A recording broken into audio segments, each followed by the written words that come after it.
Magandang araw mga kaibigan. Bigyan natin ng reaction opinion itong Facebook reel posted by Pinoy Showbiz. Pahayag ito ni Congresswoman Luistro tugon sa birada sa kanya ni BP Sara na kapal muka. Siya pa'y may ganang bumanat, siya pa'y may utang. Tapos sinakyan ata ng mga kalaban sa politika ni Luistro sa kanyang distrito. Tinatawag siyang buhaya. Kaya nasabi, hindi buhaya ang congresswoman ng 2nd District ng Batangas, something like that. So, tapos humihingi siya ng pag-unawa, humihingi siya ng resibo kay BP Sara. Totoo ba kung may utang? Bigyan mo ako ng resibo. Ito. Pahayag ng ating Vice Presidente kahapon sa sorti ng ating katugali. Mawalang galang po, hindi po buwaya Yan. ang Congresswoman ng Batangas 2nd District. Ang Congresswoman po ng Batangas 2nd District ay Congresswoman na nagtatrabaho sa tiwalang ibinigay ng taong bayan. Pangalawa po, ang Council of Record po ng aking asawa sa mga fabricated cases of rape na kanyang pinagkaanan ay si Attorney Nilo Divina ng Divina Law Office and my two good friends, Attorney Johnny Magbuo and Attorney Bong Panganiban. Pangatlo, kung ako man po'y may pagkakautang, ako po'y nakikisuyo, sana po ako'y mapadalhan ng pleading or entry of appearance o kahit na po anong papel upang akin pong maunawaan ang naging partisipasyon ng inyong law office sa fabricated cases of rape na naging kaso ng aking asawa. Pasensya na po, pero hindi ko po ito maunawaan, pero rest assured po na kung may makikita akong papel na nagpapatotoo na naging bahagi po ang inyong law firm or law office sa mga kasong nabanggit, pagsisikapan ko po Yan. na bayaran ay sinasabi niyong utang. Hindi ko lang po maintindihan. Siyam na milyon daw po yun. Kung wala namang entry of appearance, wala ding pleading, para pong ang hirap maintindihan kung saan nanggaling ang siyam na milyon na pagkakautang. Ito pong aking pagsagot ay hindi po para sa aking sarili. Ako po'y sumasagot sa mga naging pahayag ng Vice Presidente kahapon dahil obligasyon ko po na alagaan ang dangal ng aking mga kababayan dito sa Batangas 2nd District.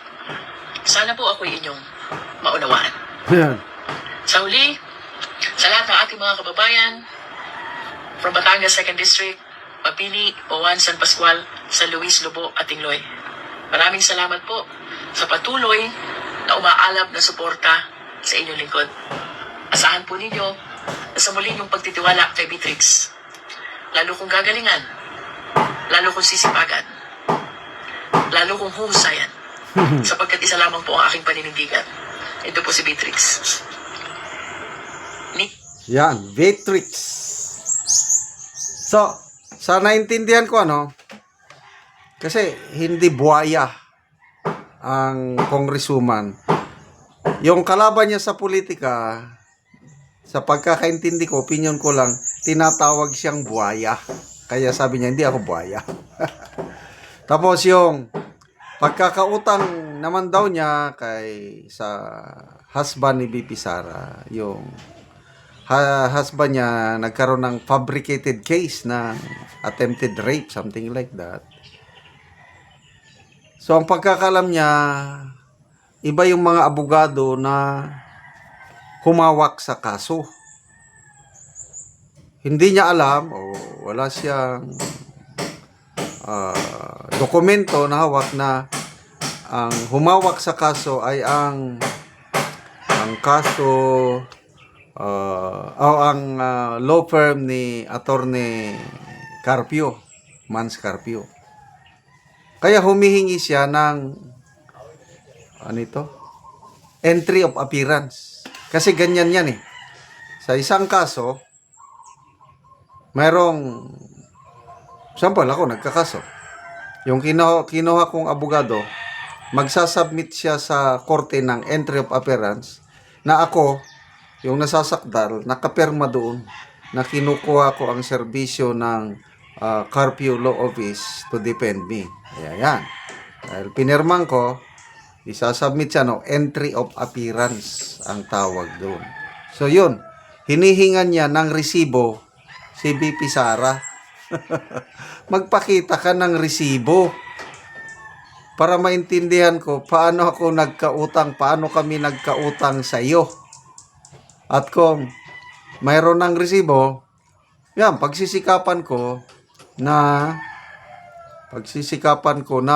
magbayad ng utang. So, promise pa yun. Hindi pa yun, ano pa, I don't know how true, yung may nabasa akong post kahapon ba yun? MDTV channel. Sabi niya na, plano na namin, ito, allegedly, pahayag ng kongresista, bayad na sana kaming mag-asawa sa aming utang next week, kaya lang, parang hindi makatarungan, unfair yung ginawa ni BP na pagpapahiya sa akin sa publiko. Kaya plano naming mag-asawa magsampa ng kaso, cyber libel, Vice Presidente, at bahala na daw ang korte na mag-decide kung kailangan nilang magbayad o hindi. So medyo magulo. Kahit ako hindi ko na rin maintindihan. But I am sure si BP Sara, hindi niya yun babanggitin kung wala silang pruweba na may utang nga itong mag-asawa dahil sa legal services. Kasi nga nagkaroon ng kaso yung husband niya na sinasabi niya, inaamin niya na itinago niya ang kanyang husband dahil may warrant of arrest. I don't know na ngayon kung ano na ang status sa kaso, na dismiss na ba, basta. So, nagiging viral na ito. Mainit na usap-usapan sa social media ang bangayan, Congresswoman Loistro. Siya kasi ang chairman ng Committee on Justice sa Kamara na nag-handle sa impeachment case ni BP Sara. Kaya, ayun, mainit ang usapan. Salamat mga kaibigan sa inyong pagsubaybay sa ating channel. Nakakatulong kayo ng malaki sa tribong Talandig ng Bukidnon dahil ang income natin sa channel na ito is pantulong sa tribo. Namimigay tayo ng libreng yero at pako para makapagpatayo itong tribo ng mas maayos na tirahan. Panoorin nyo ang video na ito. Yang among nataga gero mag-atop na ni siya karon sa iyang ipatindog nga balay. Nakina sa ipapandok ka at sampor. Ako din ang gaid yung makasabot. So mo na ni ang iyang gipatindog nga balay.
So karon man na gyud sa pag-atop ang among gihatag nga yero. At sa Ginoo sa nakatag sa ako usin. Kung walang yatag, wala ang yatag, wa pa rin ko wala yun. Oo, so nalipay ka nga nakabalay nakakaron. So lalipay ko nga nakabalay na ko. Tungod lagi sa kon atag sa kalisod. Kutubro gyud sa kaon. Oo, so salamat kayo ya. Kayo.